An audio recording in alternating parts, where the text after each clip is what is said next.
बाप का शेर और अपनी चाचा का चहेता असद, जो 13 अप्रैल को एनकाउंटर में मारा गया, उसकी कहानी आज वहीं जाकर खत्म हुई जहां से शुरू हुई थी। हम बात कर रहे हैं प्रयागराज की। बताया जा रहा है कि माफिया अतीक के बेटे असद अहमद और शूटर गुलाम के शव को सुपुर्द खाक यानी कि दफन कर दिया गया है। असद का शव प्रयागराज के कसारी मसारी कब्रिस्तान में दफन किया गया है। वहीं अतीक के शूटर गुलाम हसन को मेहंदोरी स्थित कब्रिस्तान में दफनाया गया है।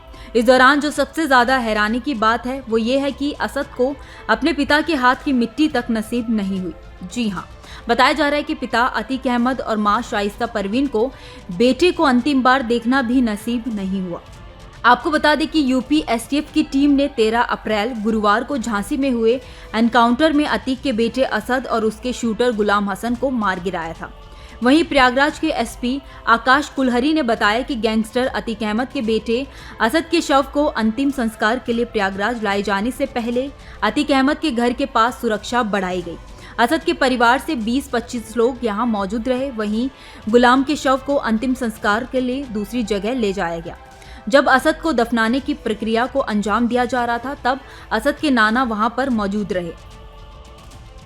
वहीं प्रयागराज के एसपी क्राइम सतीश चंद्र ने कहा कि आज असद को दफनाया गया। हमारी टीम उसके घर पर तैनात है। मोहल्ले और कब्रिस्तान में भी फोर्स लगाई गई। हमने शांतिपूर्ण सभी विधि को कराया। परिवार के जो लोग आए उन्हें अनुमति दी गई। आपको बता दें कि कब्रिस्तान में अतीक अहमद के रिश्तेदारों और परिचितों को ही दाखिल होने दिया गया और मीडिया कर्मियों को भीतर जाने की अनुमति नहीं दी गई।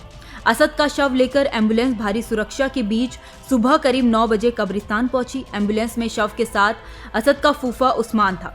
कसारी मसारी कब्रिस्तान में शव को दफनाने की प्रक्रिया करीब 1 घंटे तक चली।